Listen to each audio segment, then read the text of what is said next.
Veg लोकांसाठी असा diet plan सांगणार आहे तुम्हाला का महिन्यात तुमचं 3-4 किलो आरामशीर वजन कमी होणार आहे आणि 1 तास फक्त त्यासोबत तुम्हाला कोणत्या पण प्रकारचा व्यायाम करायचा आहे. आता लक्षात घ्या, हे फ्री डाएट प्लॅन मी सांगत असतो आणि माझा पेड डाएट प्लॅन असतो, याच्यामध्ये खूप फरक असतो. कारण हे मी फ्रीचे डाएट प्लॅन सांगत असतो इंस्टावरती, हे लिमिटेड काळापुरतीच तुम्ही फॉलो करू शकता. हे लाईफ टाईम तुम्ही फॉलो करू शकत नाही. तुमचं वजन कमी होतं, पण तुम्हाला जर प्रॉपर फॅट लॉस करायचा असेल, तुम्हाला स्वतः बेसिक नॉलेज येणं गरजेचं आहे का फॅट लॉस कसा होत असतो, वजन तुमचं कसं वाढत असतं. हेच मी शिकवत असतो माझ्या फॅट लॉसच्या बॅचमध्ये, का वजन कसं कमी करायचं आणि काय खाल्लं पाहिजे तुम्ही लाईफ टाईम वजन कमी करण्यासाठी. आता मी डाएट प्लॅन सांगतोय तुम्हाला, खास व्हेज लोकांसाठी हा डाएट प्लॅन.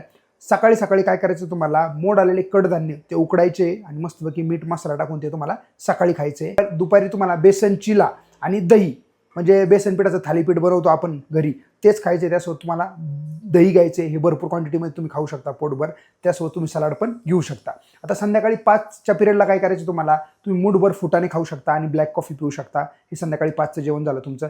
आता रात्रीच्या जेवणामध्ये तुम्हाला काय करायचं आहे, सोया चंक्स घ्यायचे, ते उकडवायचे मस्तपैकी, उकळायचे चांगले, त्यातलं पाणी पिळून टाकायचे आणि यूट्यूबवरती भरपूर रेसिपीज त्याच्या, कळलं का. मीठ मसाला टाकून थोडंसं ते तेलात फ्राय करायचे, म्हणजे एकदम कमी तेल घ्यायचे आणि मस्तपैकी कढईत ते फ्राय करायचे आणि तेवढंच तुम्हाला खायचं आहे रात्रीचं, बाकी दुसरं काहीच खायचं नाही. आणि याच्यासोबत तुम्ही सलाडसुद्धा घेऊ शकता, नाही घेतलं तरी चालते, कारण सोया चंक्समध्ये भरपूर फायबर वगैरे असतात. रात्रीचं जेवण तुमचं हे असं असलं पाहिजे नाही. आता हा डाएट प्लॅन तुम्ही जर 1 महिनाभर फॉलो केला ना, तर तो 3-4 किलो आरामात कमी होईल. फक्त लक्षात घ्या, फक्त डाएट नाही, त्यासोबत तुम्हाला 1 तास चांगला वर्कआउट करणं गरजेचंच आहे, तरच तुम्हाला चांगले रिझल्ट भेटणार आहे.